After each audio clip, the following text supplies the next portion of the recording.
नमस्कार। हौसला जिंदा चैनल के इस खास एक्सप्लेनर में आपका स्वागत है। आज हम कक्षा 12वीं की भौतिकी यानी फिजिक्स के एक बहुत ही जबरदस्त चैप्टर नाभिक या न्यूक्लियाई को बिल्कुल आसान भाषा में डिकोड करने वाले हैं। कोई भारी भरकम किताबी बातें नहीं होंगी, बस सीधे कॉन्सेप्ट्स पर वार करेंगे ताकि परीक्षा की तैयारी एकदम मजबूत हो जाए और आप परमाणु की इस अदृश्य दुनिया को गहराई से समझ सकें। तो चलिए बिना किसी देरी के शुरू करते हैं। नाभिक, ये छोटा सा कण ही पूरी दुनिया की ऊर्जा का आधार है। जरा सोचिए, ब्रह्मांड की सबसे विशाल ऊर्जा का राज सबसे छोटे कण में छिपा है ना कमाल की बात। भौतिकी का ये अध्याय सिर्फ कुछ थ्योरीज रटने के बारे में नहीं है, बल्कि ये उस ताकत को समझने की चाबी है जो तारों को रोशन करती है और जो हमारे भविष्य की ऊर्जा का सबसे बड़ा स्रोत है। आज के इस एक्सप्लेनर में हमारी चर्चा इन 5 पिलर्स पर टिकी है। पहला, नाभिकीय संरचना के मूल तत्व। दूसरा, द्रव्यमान क्षति और बंधन ऊर्जा, जो हमें बताएगी कि स्थिरता कहाँ है। तीसरा, हर परीक्षा का फेवरेट, रेडियोधर्मिता और उसके नियम। चौथा, विज्ञान का भविष्य, नाभिकीय विखंडन और संलयन। और आखिर में स्थायित्व ग्राफ और वो महत्वपूर्ण सूत्र जो सफलता की गारंटी हैं। तो चलिए अपने पहले टॉपिक से शुरुआत करते हैं। 1. नाभिकीय संरचना के मूल तत्व।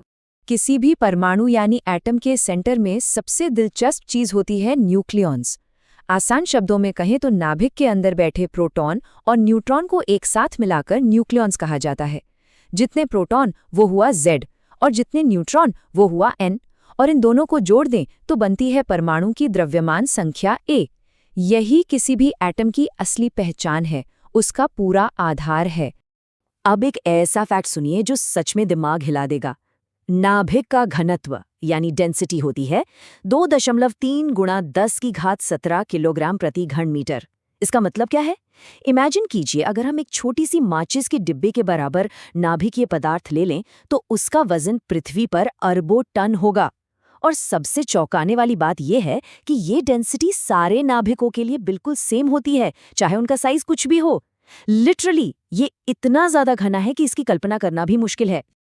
अब एक सवाल उठता है कि भाई इतने सारे पॉजिटिव चार्ज वाले प्रोटॉन एक ही जगह पर बिना एक दूसरे को दूर धकेले टिके कैसे रहते हैं?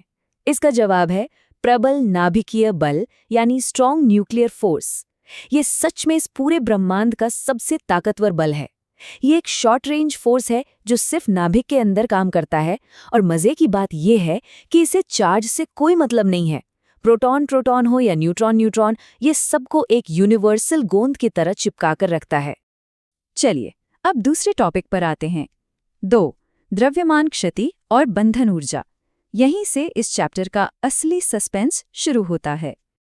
अब ये द्रव्यमान क्षति या डेल्टा M क्या बला है?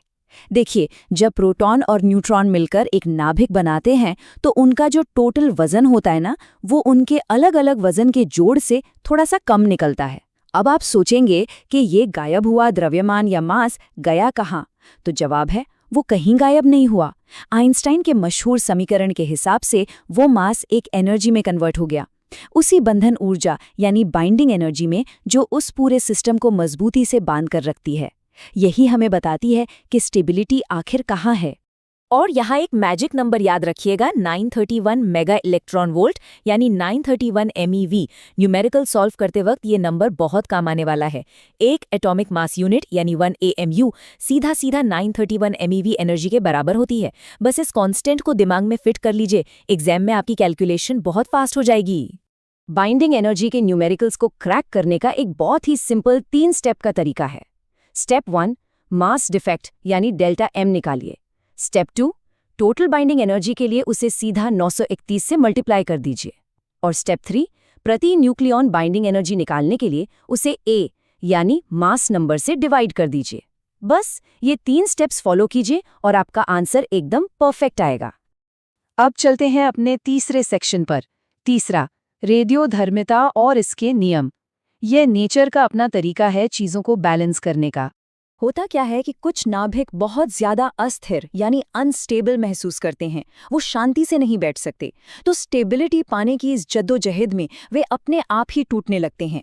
इस प्रोसेस में वे अपने अंदर से एक्स्ट्रा एनर्जी और कुछ पार्टिकल्स बाहर फेंकते हैं, जिन्हें हम अल्फा, बीटा या गामा एमिशन कहते हैं। इस पूरी भाग-दौड़ का सिर्फ एक ही अल्टीमेट गोल है, कैसे भी करके एक स्टेबल अवस्था तक पहुंचना। बोर्ड एग्जाम्स में रेडियोधर्मिता और अर्ध आयु यानी हाफ लाइफ से सवाल ना आए, ऐसा तो हो ही नहीं सकता। ये हर पेपर का फेवरेट टॉपिक है। यहाँ 3 डेरिवेशंस बहुत क्रूशल हैं। पहला रेडियोधर्मी क्षय का नियम, दूसरा हाफ लाइफ का फॉर्मूला और तीसरा औसत आयु यानी एवरेज लाइफ। इन फॉर्मूलों को रटने का बोझ मत समझिए, ये लिटरली पजल सॉल्व करने वाले टूल्स हैं जो आपको पूरे मार्क्स दिलाएंगे। और हाँ, लंबे सवालों को चुटकियों में सॉल्व करने के लिए एक सुपर फॉर्मूला भी है। जब भी पूछा जाए कि कितने प्रतिशत नाभिक बचे हैं, तो बस ये शॉर्टकट लगाइए। बचे हुए नाभिकों का अंश बराबर 1/2 की पावर n, जहां n का मतलब है कि बीती हुई अर्ध आयु की कुल संख्या कितनी है। ये ट्रिक आपकी कैलकुलेशंस को बहुत ही तेज और एकदम सटीक बना देती है। चलिए अब इस चैप्टर के सबसे ऊर्जावान और ब्लॉकबस्टर हिस्से पर आते हैं। 4. नाभिकीय विखंडन और संलयन। यही वो प्रोसेस है जिनसे भयंकर मात्रा में परमाणु ऊर्जा रिलीज होती है। इन दोनों को एकदम आमने सामने रखकर देखते हैं। एक तरफ है विखंडन यानी फिशन, जहां यूरेनियम जैसे भारी भरकम नाभिक न्यूट्रॉन की बमबारी से टूटते हैं और अपार ऊर्जा देते हैं। यही प्रोसेस आज हमारे पावर प्लांट्स में बिजली बनाता है। और दूसरी तरफ है संलयन यानी फ्यूजन, जहां हाइड्रोजन जैसे छोटे और हल्के नाभिक बहुत हाई टेम्परेचर और प्रेशर पर आपस में जुड़ जाते हैं। संलयन में जो एनर्जी निकलती है ना, वो विखंडन से भी कई ज्यादा होती है। यही संलयन हमारे सूरज को ऊर्जा देता है। विज्ञान का ये भविष्य वाकई में अपार संभावनाओं से भरा हुआ है। और अब हम पहुंच गए हैं अपने इस शानदार एक्सप्लेनर के आखिरी पड़ाव पर। 5. स्थायित्व ग्राफ और महत्वपूर्ण सूत्र। प्रति न्यूक्लियॉन बाइंडिंग एनर्जी का जो ये स्टेबिलिटी ग्राफ है ना, ये बहुत कुछ कहता है। ये साफ बताता है कि कौन सा एलिमेंट टूटेगा और कौन सा जुड़ेगा। ग्राफ के बीच में यानी 30 से 170 मास नंबर वाले जो एलिमेंट्स होते हैं, वो स्टेबिलिटी में सबसे ऊपर होते हैं। उनका एनर्जी बैलेंस एकदम परफेक्ट होता है। लेकिन जो बहुत हल्के हैं या जो बहुत भारी हैं, वो दोनों ही अनस्टेबल होते हैं और इसी वजह से विखंडन और संलयन जैसी घटनाएं होती हैं। एग्जाम में बिना किसी टेंशन के जाने के लिए ये कुछ मास्टर सूत्र स्क्रीनशॉट लेने लायक हैं।